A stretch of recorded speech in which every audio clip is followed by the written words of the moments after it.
Independent retail business can mean so many things these days.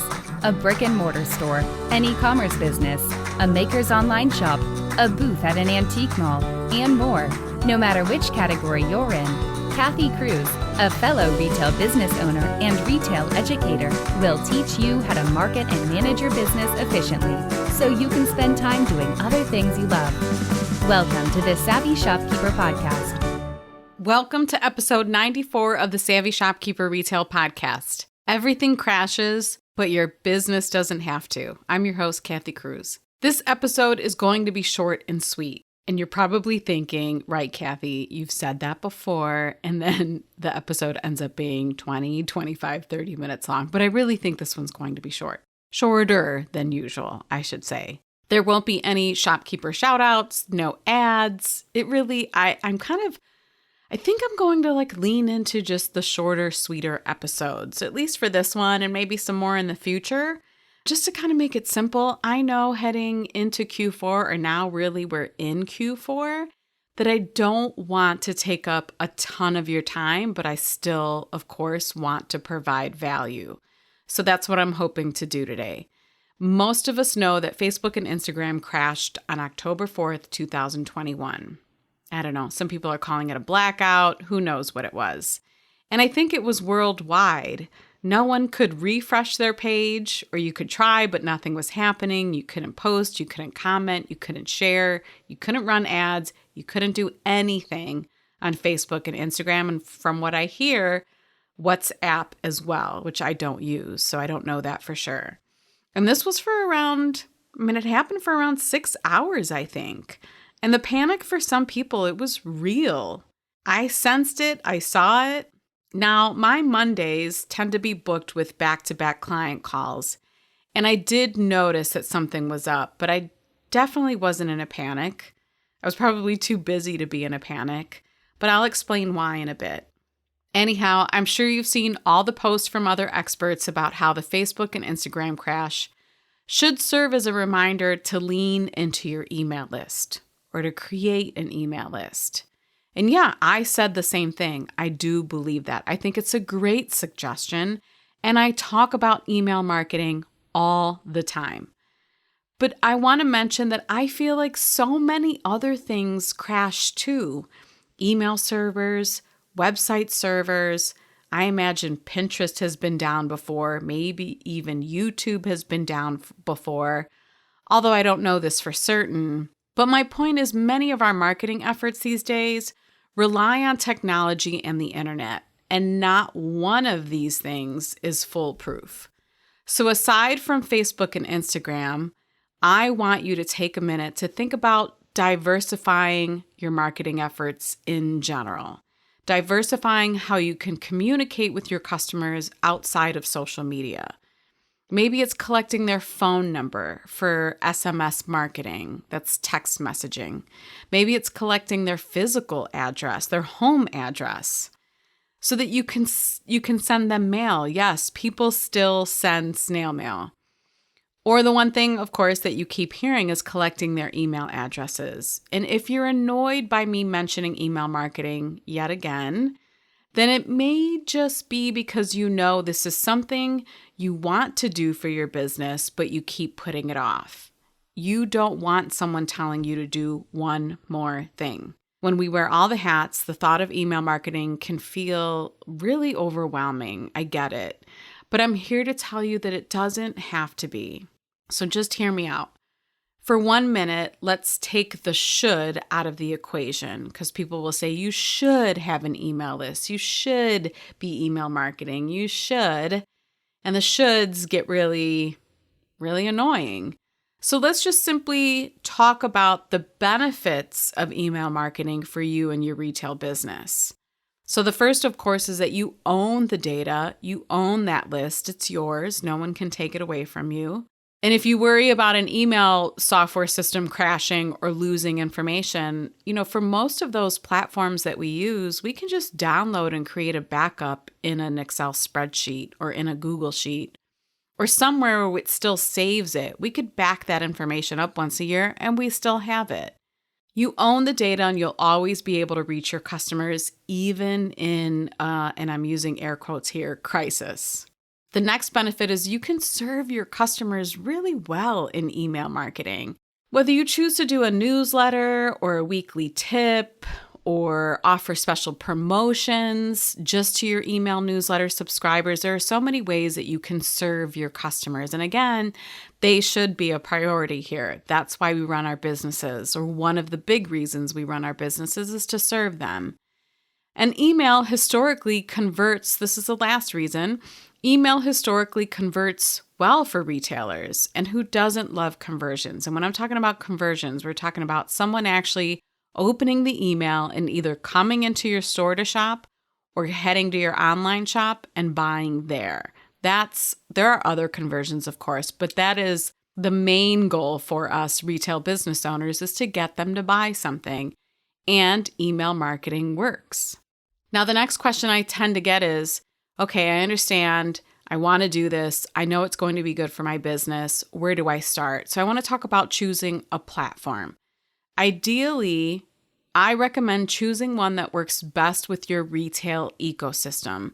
And I wish I had written down what the episode number was for my omni-channel session that I did in the lab, and then I created a podcast episode for it. But anyhow, go find it. It's the omni-channel retail episode that I recently published, probably within the past 2 months. But you want to choose one that works with your whole retail ecosystem. So this means you want to choose an email marketing software program that integrates or communicates well with both your point of sale system and your e-commerce platform. And if I'm speaking a foreign language, you want to choose a software program that works with, if you have Square, if you have Shopify, if you have Lightspeed, and also works with your website, of course, and your online shop. So if it's a email software program that works and communicates between all of those, sorry, I got excited and hit my mic. If it works well between all of those, that is the most ideal. But some of those programs can be intimidating. They can be hard to learn, and some are really robust, which isn't a negative, of course. And then some can be pricey, especially when you're first starting out as a retailer. I, again, completely get this. And these are the reasons, the ones I just mentioned: hard to learn, way more advanced, expensive, and I get that expensive is relative, but you know what I mean. Those are the reasons why most independent retailers are avoiding email marketing. And it does not have to be this way. I do want you to use an email marketing platform that works well for your business. And I do want you to use an email marketing software that helps you automate, that gets you conversions, and that does all the fancy things that email marketing can do. These systems can be incredible. And some of them, I'll name them because they're excellent, or they can be really good, especially in retail. Klaviyo, and I'll spell it, Klaviyo, MailChimp, Marcelo, and I wish I could think of a few more. There are others, but those are 3 that stand out. There are more. So if you're an email marketing platform and you're listening, you're like, why didn't she mention us? Those are just the 3 that came to the top of my mind. The important thing that I'm saying here is that if you are avoiding email marketing because it all feels too hard and too techy and too complicated, I just want you to start somewhere. That's all I'm saying. I just want you to start somewhere. And this is one of the reasons I actually recommend or started recommending Flowdesk. Is Flowdesk perfect for all retailers? No, of course it's not. Does it integrate with all ecosystems, retail ecosystems? No. The only one I think that I know of right now that it integrates with kind of is Shopify. Is it robust? In some ways, yes, but probably not completely. They are constantly working on it and they are constantly improving it. But do you know why I like Flowdesk? I like it because it's easy to use and visually appealing, especially for a beginner. I would much rather see all of you use a system where you can communicate with your customers on a regular basis and not shy away from designing or writing the emails than to sign up for something and pay for it on a regular basis and then never use it. Or worse yet, not email your customers at all. So for me, it's baby steps. Can you up-level the software that you use? Can you upgrade and move on to a new platform later on? Yes. So for instance, there's a Master Shopkeepers member. Her and her business partner, they did sign up for Flowdesk. They started sending email newsletters. It was going well. They saw it was effective. And I would say probably within a few months, once they got into a groove and a routine and they saw how good email marketing was for their business, they realized that they needed to up-level. They are big Shopify users, so they moved their email list into a different program so that it could do all of the things, send abandoned cart emails, and all of that automated stuff that most advanced retail, especially e-commerce store owners, want to do. And I don't think there was anything wrong with that. They got started. They saw how good it was. Their customers liked it. It was effective. They outgrew it. They moved on. I've mentioned in previous episodes that Flowdesk has, or actually they still do have it, it's a beta offer. For unlimited, you'll get unlimited subscribers and unlimited emails every month for $19 with my referral link. And the one thing that I want to mention is that offer is ending soon. The last day for new members of Flowdesk to lock in unlimited emails and unlimited subscribers for their lifetime subscription is November 2nd, 2021. So it's really important that if you want to hop on that offer for $19 a month, to grab it now. Grab it before it expires. So if you want to do that, you can go to savvyshopkeeper.com/Flowdesk. savvyshopkeeper.com/Flowdesk. And of course, we'll have everything linked in the show notes too. And if you want to listen to another podcast episode that I recorded about email marketing, you can go listen to an episode from March of 2020. It was titled, Why You Should Have an Email List and How to Get Started. And that episode you'll find at savvyshopkeeper.com/episode 21. It's a great place to start. So the next thing I want to talk about is another alternative to social media, another way that maybe you can communicate on the internet in that whole space, maybe not directly to your customers, but the one thing that I do want to mention, and someone mentioned this in the Shopkeepers Lab group, is Google My Business.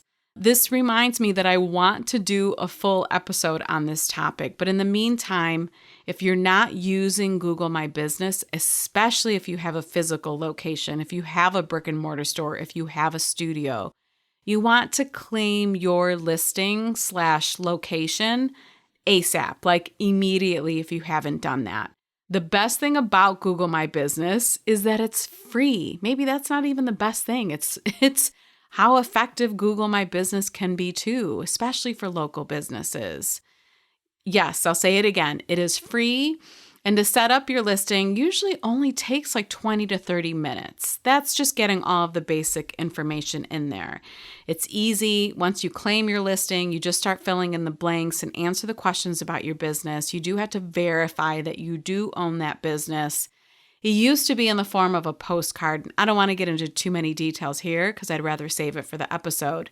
But we will link how to claim your listing for Google My Business in the podcast show notes too. So essentially, Google My Business it's like having a Yellow Pages listing on the internet. If any of you remember the Yellow Pages. Hopefully, I'm not aging myself. So why wasn't I in a panic when Facebook and Instagram went down? It's because I knew I could communicate with my customers in other ways. For instance, by probably the mid-afternoon, I decided to send an email to members of Master Shopkeepers to check in. Both of my groups, the Shopkeepers Lab and Master Shopkeepers, are hosted within Facebook groups. Now, the content, the lessons, the resources, the downloadable tools, all of that's all hosted in the Shopkeepers Academy, shopkeepersacademy.com. But the engagement and posting and commenting and sharing stories and doing all of that, it is on Facebook. But I have everyone's email address. And for master shopkeepers, I definitely have their store addresses. I might even have some of their phone numbers. Regardless, I have other ways to reach them, and I have a backup plan if I ever need one. A backup plan where we would move the groups somewhere else and we could all still continue to communicate. Would it be a little bit of a pain to get it all set up? Yes, for sure. Would it be a pain making sure that I've reached everyone? Yes, of course. But I do have a plan, and I have other ways to reach everyone. And for my store, I have a decent email list. And it's pleasantly effective. Actually, I recently looked at our Flowdesk statistics, and our email open rate has been averaging around 29 to 30%. And considering that the average open rate in the retail industry is 18%, I'm pretty happy with that. That means 29 to 30% of the customers that are getting our emails, they're opening them. Now, I don't have the stat on the click rate and all of that, but I do know it's effective. I know I send an email, we get online orders, and we get foot traffic. And I'm really happy with that. During the blackout, I certainly missed engagement in my groups. I love hopping into both groups. But not once did I feel like either of my businesses would crash. And this is how you should feel too. That's the purpose of this episode, is to just get you to think about other ways that you can reach out to your customers or that you can reach your customers. And last but not least, you know what else is good? Just taking a break. There is nothing wrong with decompressing and cleansing our souls from social media. Like, right? When I say that, that probably feels really good. Yeah, and for some of you, that's exactly what happened. You welcomed the break. You welcomed not being addicted to your phone or to your desktop or your laptop for 6 hours. You just walked away once you found out that it crashed. When I checked in with Master Shopkeepers members, when I sent them that email that afternoon, I received a variety of responses. Some were hilarious, by the way. I received a variety of responses about the quote-unquote crash, but one of my favorites was when a member said this. She said, "My shop is spotless, my text and email blasts are ready for the next month already, and I have all of my metrics done for October. So is that a win?" And she gave a laughing emoji. And I say, hell yeah, that's a win. That's a huge win. Taking a break sounds refreshing, right? You might even take a nice, long, deep breath. Drop your shoulders and smile. Smile that you're catching a break. I can't think of a better way sometimes to be savvy and boss up.